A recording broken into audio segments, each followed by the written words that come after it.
لقمان حکیم سے پوچھا گیا نیکی کس کا نام ہے، تو آپ نے فرمایا دو چیزیں اور بہت چھوٹی ہیں۔ نیکی دو چیزیں ہیں جو بہت چھوٹی ہیں۔ کہا کیا ہے؟ کہا کہ ملاقات میں لوگ اپنے بھائیوں سے مسکرانا اور نرم گفتگو کرنا۔ ساری نیکیوں کی جڑ ہے یہ، نرم گفتگو کرنا اور لوگوں سے خندہ پیشانی کے ساتھ مسکرا کر ملاقات کرنا۔ لیکن میرے عزیزو، یہ دو چیزیں بناوٹی تو بہت سارے لوگوں کے ساتھ آ سکتی ہیں، اخلاق تصنع جس کو کہتے ہیں، تکلف کے ساتھ بہت سارے لوگوں کے ساتھ آ سکتی ہیں، لیکن حقیقت میں جس انسان کی طبیعت میں یہ دو چیزیں ہونی چاہیے وہ کب سمجھ میں آتی ہیں؟ اس وقت مولا علی کرم اللہ وجہہ الکریم نے فرمایا کسی انسان کو اس کی حقیقت دیکھنا ہو تو غصے کے عالم میں اسے دیکھو، وہ اپنے آپے سے باہر ہوتا ہے یا اپنے مزاج کے خلاف کس طرح بات کو سن کر کے تحمل رکھتا ہے۔ سب سے بڑا پہلوان وہ ہے جس نے اپنے غصے کو کنٹرول کیا اور اپنی زبان پر قابو پا لیا، ورنہ یہ وہ لمحہ ہے جب انسان پھٹ پڑتا ہے، جو دل کے اندر ہے سب کہہ جاتا ہے۔ آپ کو میں بتاؤں، نبی کریم صلی اللہ تعالیٰ علیہ وسلم کے عظیم اخلاق کریمہ، بخاری شریف کی حدیث ہے، حضور مسجد نبوی میں تشریف فرما ہے۔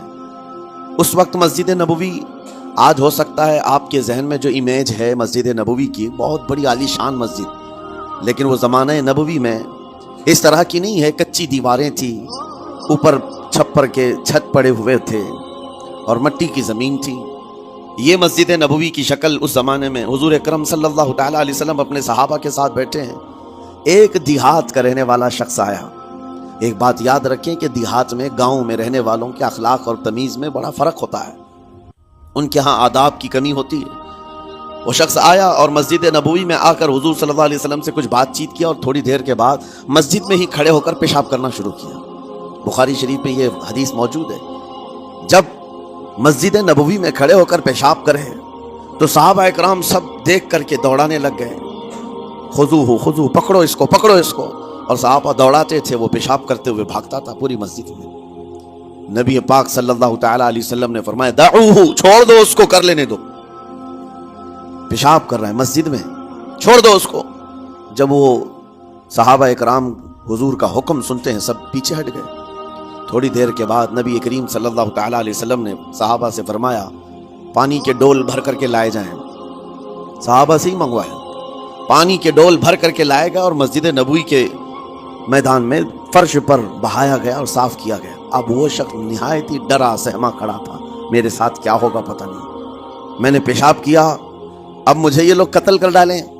نبی کریم صلی اللہ تعالیٰ علیہ وسلم نے قریب بلایا اور فرمایا، نہایت نرم گفتگو کے ساتھ حضور فرماتے ہیں یہ اللہ کا گھر ہے، یہاں پیشاب نہیں پیشانیاں رکھی جاتی ہیں۔ بس یہ جملہ ہے، بخاری شریف میں موجود ہے، یہاں عبادت کی جاتی ہے۔ اتنا کہہ کر رخصت ہو گئے، رخصت کر دیا۔ وہ دیہات سے آیا ہوا جو نوجوان تھا یا شخص تھا، باہر نکلتے ہی وہ کلمہ طیبہ پڑھ کر حضور کی غلامی میں شامل ہوا۔ میں نے وہ بلند عالی اخلاق نہیں دیکھے۔ نبی کریم صلی اللہ علیہ وسلم کے بارے میں قرآن کہتا ہے فَبِمَا رَحْمَةٍ مِّنَ اللَّهِ لِنْتَ لَهُمْ، اللہ کی رحمت سے آپ لوگوں کے لیے نرم ہیں، اس لیے لوگ آپ کے ارد گرد لگے ہوئے رہتے ہیں۔ وَلَوْ كُنْتَ فَظًّا غَلِيظَ الْقَلْبِ لَانفَضُّوا مِنْ حَوْلِكَ، اے رسول اگر آپ سخت دل ہو جائیں تو پھر یہ سب چھٹ جائیں گے، آپ سے دور ہو جائیں گے۔ اس رسول کے لیے جب کہا گیا ہے کہ اگر آپ سخت ہو جائیں تو لوگ چھوڑ کر کے دور ہو جائیں گے، تو ہمارے اور آپ کے لیے کس قدر لہجے کی پابندی ضروری ہے۔ ہاں عزیزان گرامی وقار، اپنی گفتگو، اپنے کلام، اپنی بات چیت سے آپ اپنے سلیقے بتاتے ہیں۔ گالی گلوچ کرتے ہوئے جن کی صبح شامیں ہوتی ہیں، ان کو دیکھ کر کے ہی پہچان میں آ جاتا ہے کس گھر سے یہ تعلق رکھتا ہے، کہاں ان کی تربیت ہوئی ہے، کس طرح ان کے آداب سکھائے گئے۔ اسی لیے میرے عزیزو، بچوں کو آوارہ بھی نہ چھوڑ دینا کہ وہ اپنی زبان گلی کوچوں سے سیکھ کر کے جائیں، کل کو ہوگا یہ کہ اس کی زبان کی وجہ سے لوگ تمہیں تان و تشنیع کریں گے، اس کا باپ ایسا ہوگا اس لیے بچہ ایسا ہے، اس کی ماں اس طرح ہوگی اس لیے اس کی گفتگو ایسی ہے، کیونکہ موسٹلی زیادہ طور پر بچے اپنے ماں باپ کے اخلاق کو نقل کرتے ہیں، ٹرانسفر ہوتی چلی جاتی ہیں۔ ایک بار حضور اکرم صلی